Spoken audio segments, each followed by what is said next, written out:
Hello Malaysia, terima kasih kerana menonton video ini.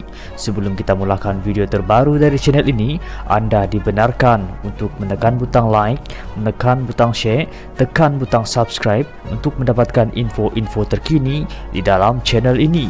Anda juga dibenarkan untuk tinggalkan komen anda kerana setiap daripada komen anda amatlah kami hargai. Terima kasih, selamat menonton.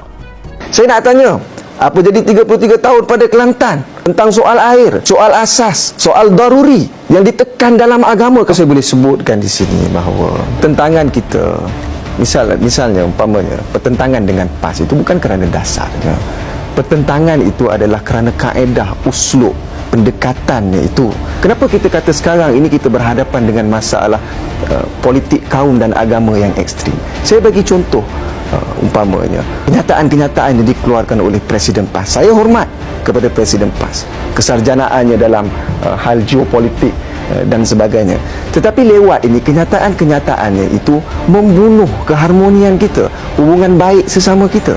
Bagaimana kita boleh menggelar satu pihak yang lain itu sebagai tidak beriman, tidak beroleh hidayah? Yang terakhir itu disebut sebagai kita ini walak kepada orang bukan Islam, walak kepada dia. Saya nak tanya, apakah corak pemerintahan Islam yang didambakan oleh PAS?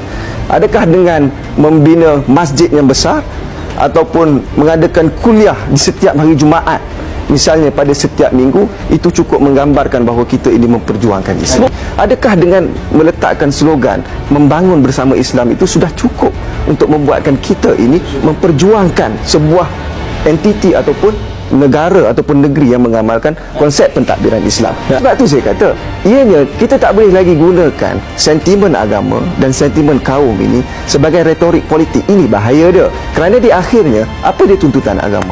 Tuntutan agama itu ialah menegakkan keadilan sosial, memastikan perkara asas yang perlu rakyat ada itu dipenuhi. Saya bagi contoh, sekarang ni ada istilah baru yang cuba diperkenalkan oleh rakan-rakan daripada PAS. Itu menyebut bahawa kerajaan hari ini adalah kerajaan kakistokrat. Disebut kerajaan yang tidak ada keupayaan untuk memerintah. Bayangkan, kerajaan ini baru ditubuhkan 7 bulan.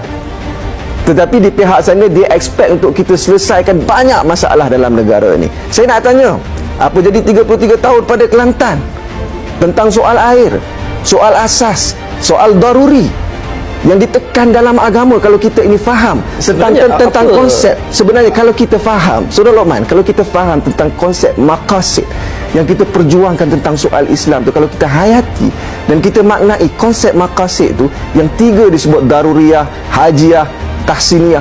Air ini ialah soal daruriyah, tetapi 33 tahun tak selesai. Sebab apa tak selesai? Sebab kalau ikut jawapan daripada Tuan Ibrahim Tuan Man, mantan Menteri Air, sebut bahawa kegagalan apa punca masalah air di Kelantan ni ialah disebabkan oleh masalah pengurusan dan juga tata kelola. Jadi sebab itu penekanan politik kita pada hari ini ialah tidak lagi berkisar tentang soal kaum, tidak lagi berkisar tentang soal agama. Penekanan kita ialah tentang soal integriti, tata kelola, pengurusan.